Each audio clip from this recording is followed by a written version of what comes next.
The joint meeting will come to order. The chair appoints as members of the committee on the part of the House to escort His Excellency Volodymyr Zelensky, President of Ukraine, into the chamber.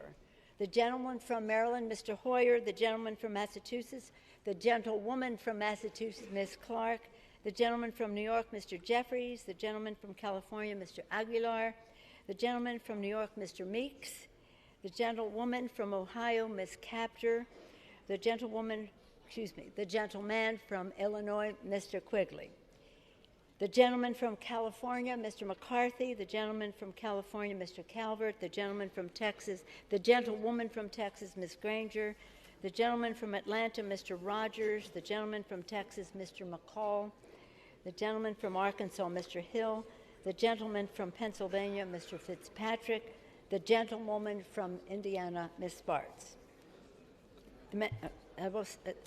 You say that now.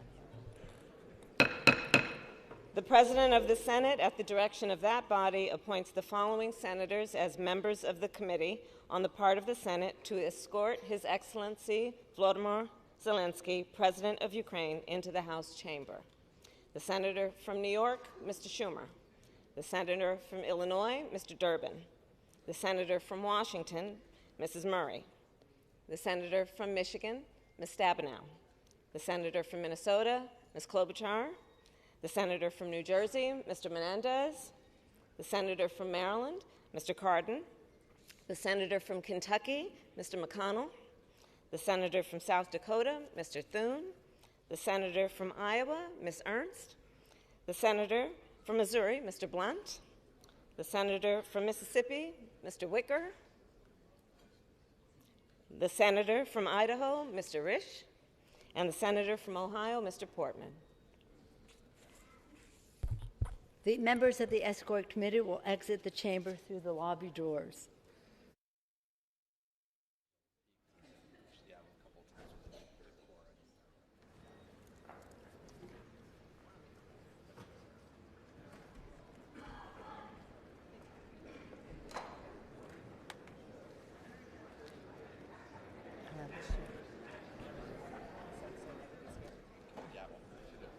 They're here?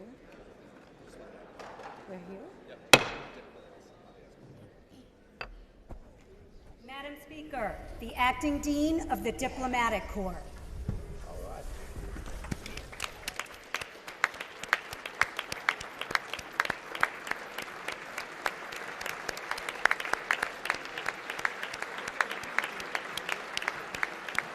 Hello.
Madam Speaker, the President's Cabinet.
the President of Ukraine.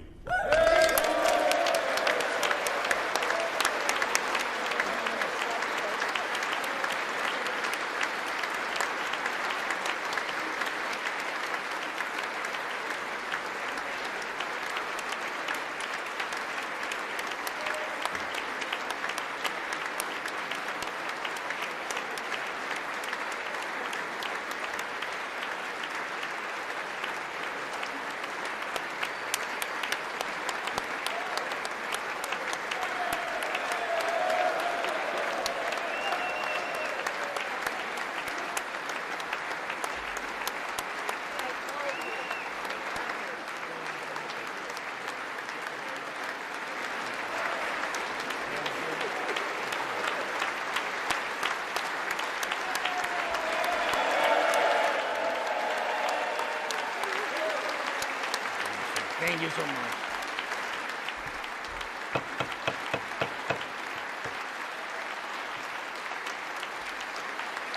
Thank you so much.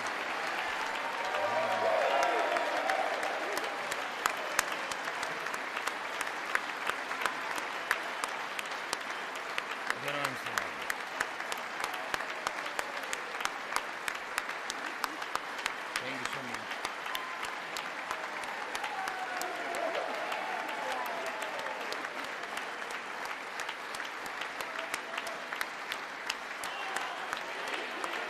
Героям слава!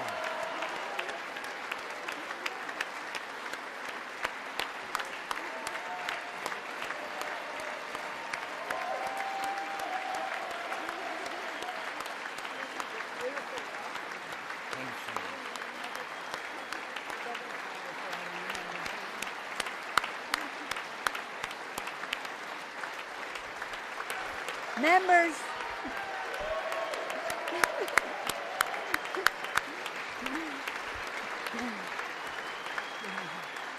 members of Congress, I think it's too much. I think it is. Members of Congress, I have the high privilege and the distinct honor of presenting to you His Excellency Volodymyr Zelensky, President of the Ukraine.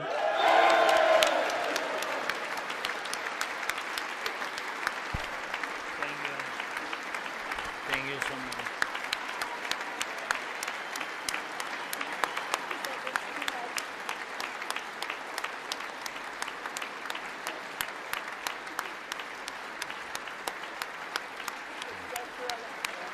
Yes. Thank you so much. Thank you. It's too much for me. All this for our great people. Thank you so much.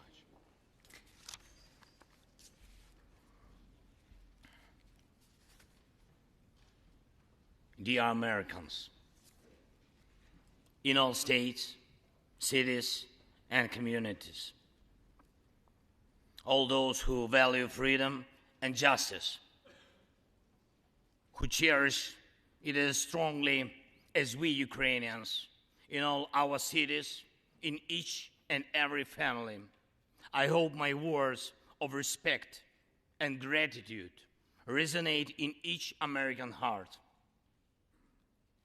Madam Vice President, I thank you for your efforts in helping Ukraine. Madam Speaker, you bravely visited Ukraine during the full-fledged war. Thank you very much. Great honor. Thank you.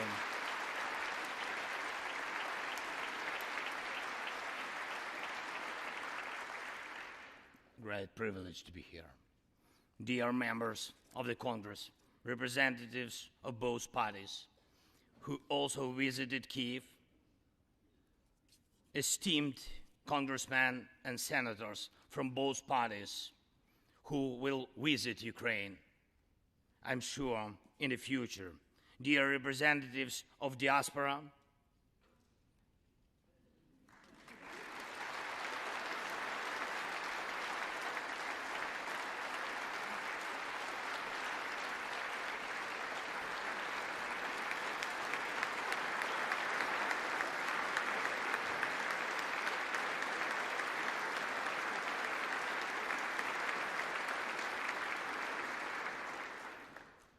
present in this chamber and spread across the country, dear journalists. It's a great honor for me to be at the U.S. Congress and speak to you and all Americans. Against all odds and doom and gloom scenarios, Ukraine didn't fall. Ukraine is alive and kicking.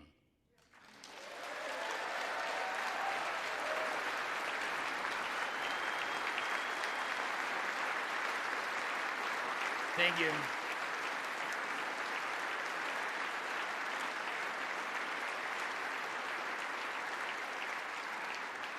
And it gives me good reason to share with you our first joint victory.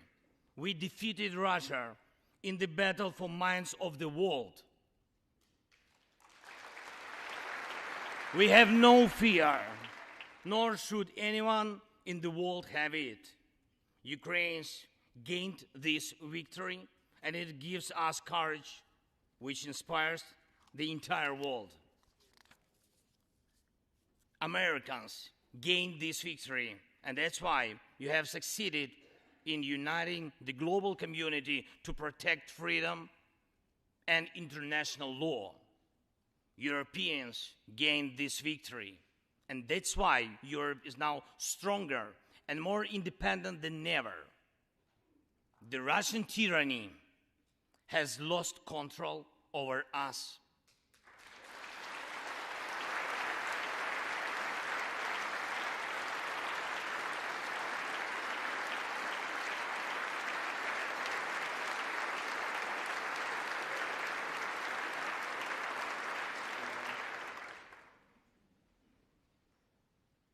And it will never influence our minds again. Yet, we have to do whatever it takes to ensure that countries of the global south also gain such victory.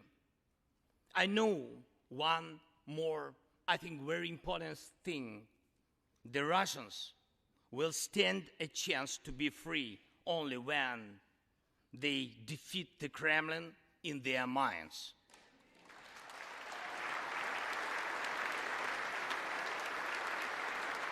Yet, the battle continues, and we have to defeat the Kremlin on the battlefield. Yes, this battle is not only for the territory, for this or another part of Europe. The battle is not only for life, freedom, and security of Ukrainians or any other nation which Russia attempts to conquer.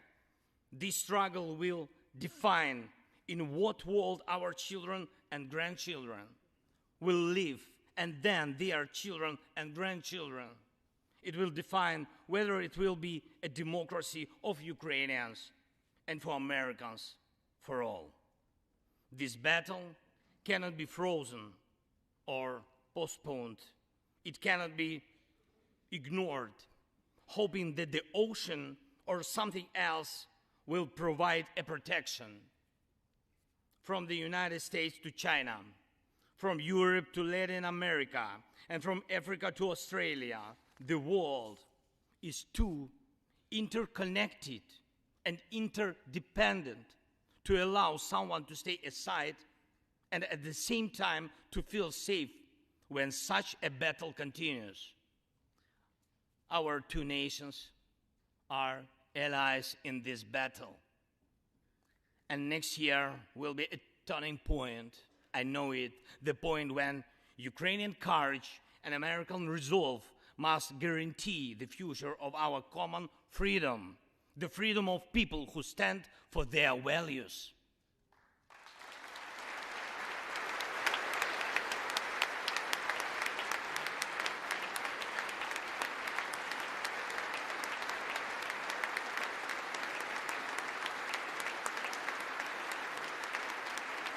Ladies and gentlemen, Americans, yesterday before coming here to Washington, D.C., I was at the front line in our Bakhmut, in our stronghold in the east of Ukraine, in the Donbass. The Russian military and mercenaries have been attacking Bakhmut non-stop since May. They have been attacking it day and night, but Bakhmut stands.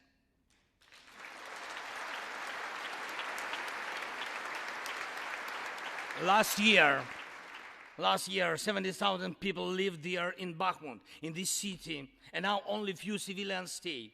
Every inch of that land is soaked in blood. Roaring guns sound every hour. Trenches in the Donbas change hands several times a day in fierce combat and even hand fighting. But the Ukrainian Donbas stands.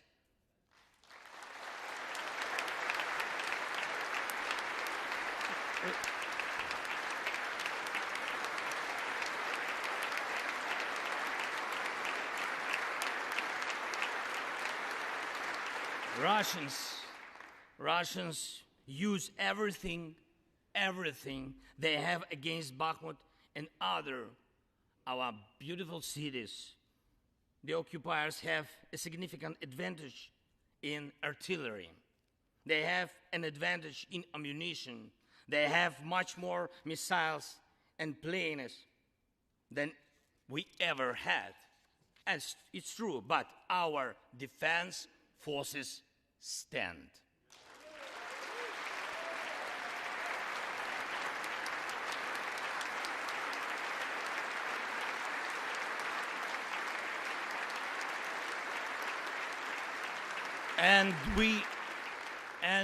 And we all are proud of them.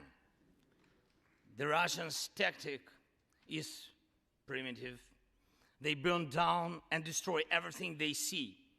They send thugs to the front lines. They send convicts to the war. They threw everything against us, similar to the other tyranny, which is in the battle of the Bulge. Threw everything it had against the free world, just like the brave American soldiers which held their lines and fought back Hitler's forces during the Christmas of 1944. Brave Ukrainian soldiers are doing the same to Putin's forces this Christmas.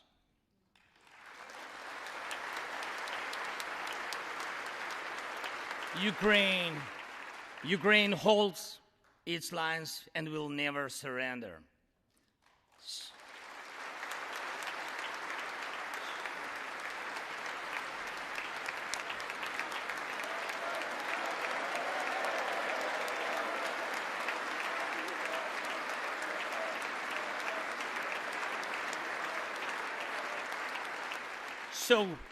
So here is the front line.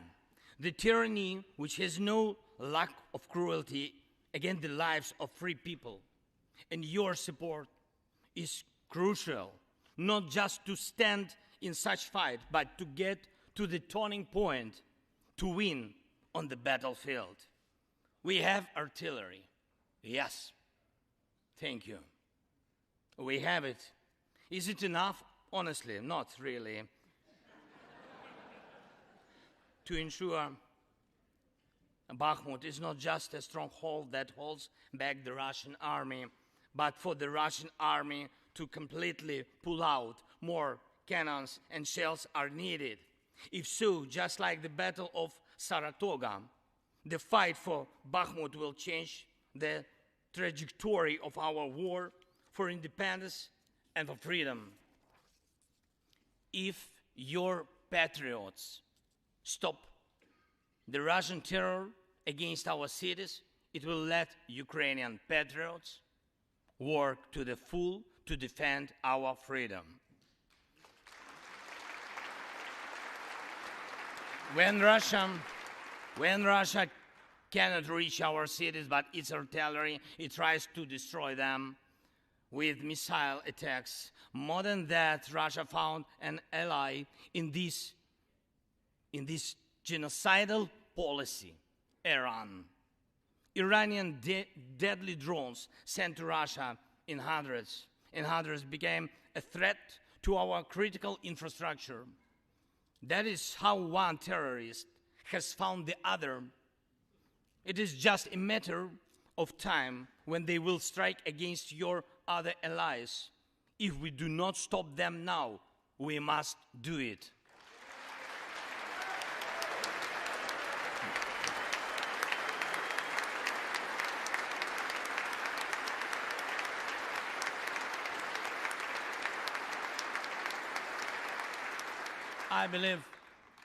I believe there should be no taboos between us in our alliance. Ukraine never asked the American soldiers to fight on our land instead of us. I assure you that Ukrainian soldiers can perfectly operate American tanks and planes themselves.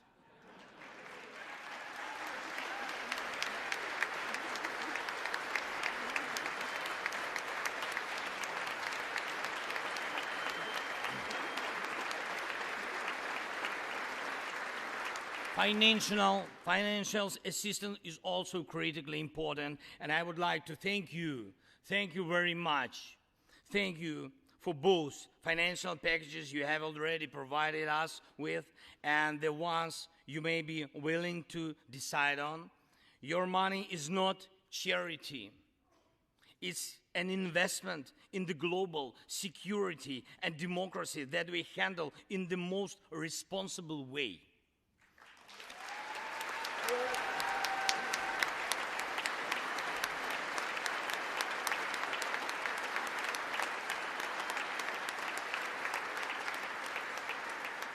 Russia could stop its aggression, really, if it wanted to, but you can speed up our victory.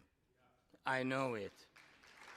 And it will prove to any potential aggressor that no one can succeed in breaking national borders, no one committing atrocities and reigning over people against their will.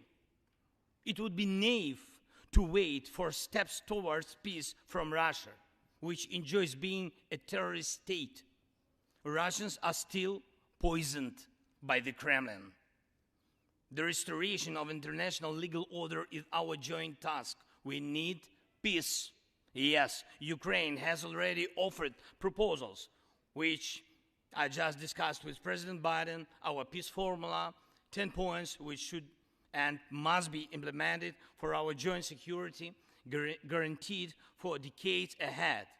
And the summit which can be held, I'm glad to stress that President Biden supported our peace initiative today. Each of you, ladies and gentlemen, can assist in the implementation to ensure that America's leadership remains solid, bicameral, and bipartisan. Thank you.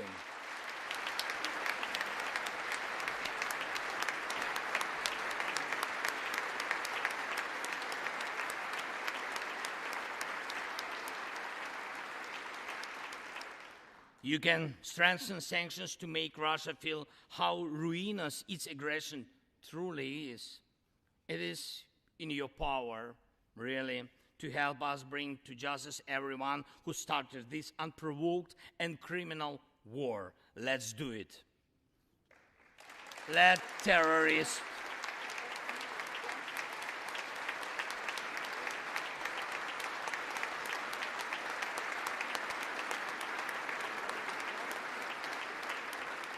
let the terrorist state be held responsible for its terror and aggression and compensate all losses done by this war. Let the world see that the United States are here. Ladies and gentlemen, Americans, in 2 days, we will celebrate Christmas. Maybe candlelit.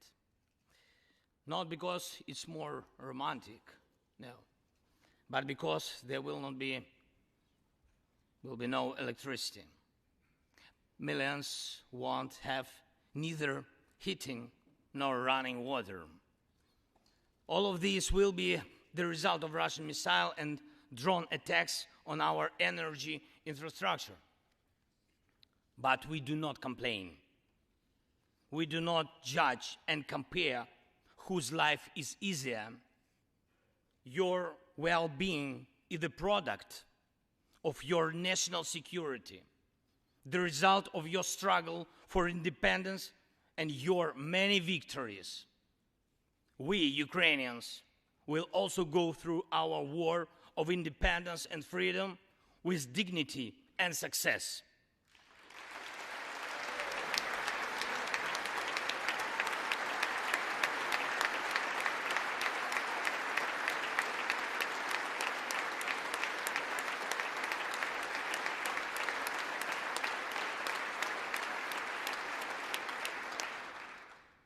We'll celebrate Christmas. Celebrate Christmas, and even if there is no electricity, the light of our faith in ourselves will not be put out.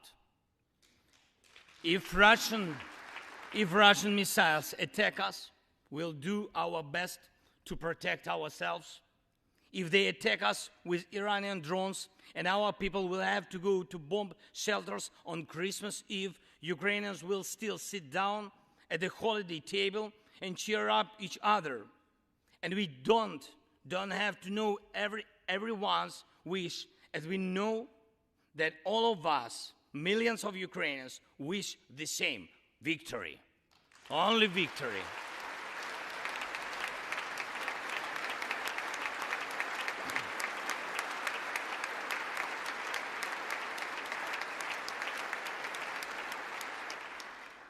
We already built strong Ukraine with strong people, strong army, strong institutions together with you. We developed strong security guarantees for our country and for entire Europe and the world together with you. And also together with you, we'll put in place everyone who will defy freedom. Put in. This will be the basis to protect democracy in Europe and the world over. Now, on the special Christmas time, I want to thank you, all of you. I thank every American family which cherishes the warmth of its home and wishes the same warmth to other people. I thank President Biden and both parties at the Senate and the House for your invaluable assistance. I thank your cities and your citizens who supported Ukraine this year, who hosted our Ukrainians, our people, who waved our national flags, who acted to help us. Thank you all, from everyone who is now at the front line, from everyone who is evading victory. Standing here today, I recall the words of the President Franklin Delano Roosevelt, which are, I think, so good for this moment. The American people, in their righteous might, will win through to absolute victory. The Ukrainian people will win too, absolutely.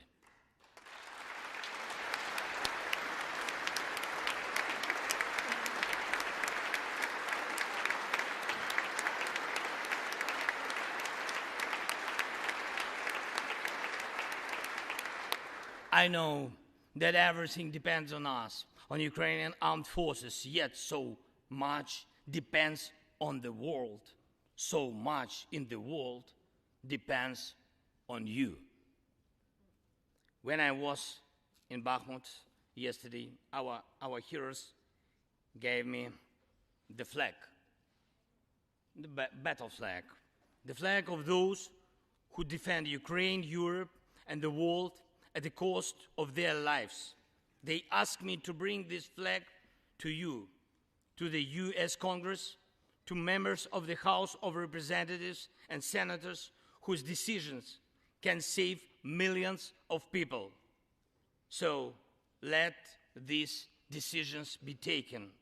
Let this flag stay with you, ladies and gentlemen. This flag is a symbol of our victory in this war.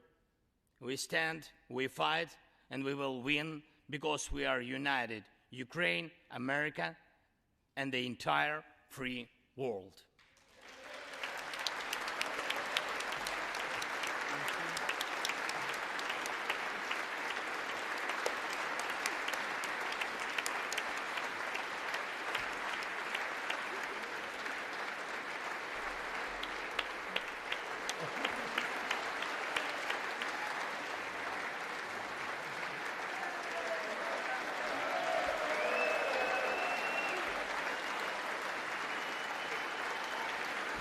Just one thing, if I can, the last thing, thank you so much. May God protect our brave troops and citizens. May God forever bless the United States of America. Merry Christmas and happy, victorious New Year. Slava Ukraini!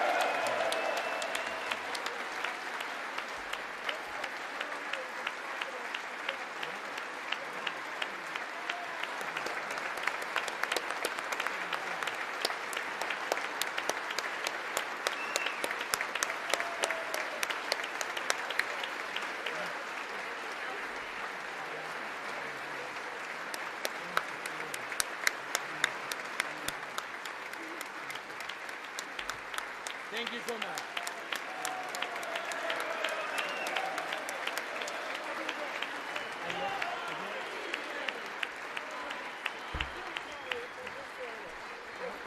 The capital today for you. Okay. To me, Somebody will carry it. I can hold. Okay. We'll turn around. Yes. There we go.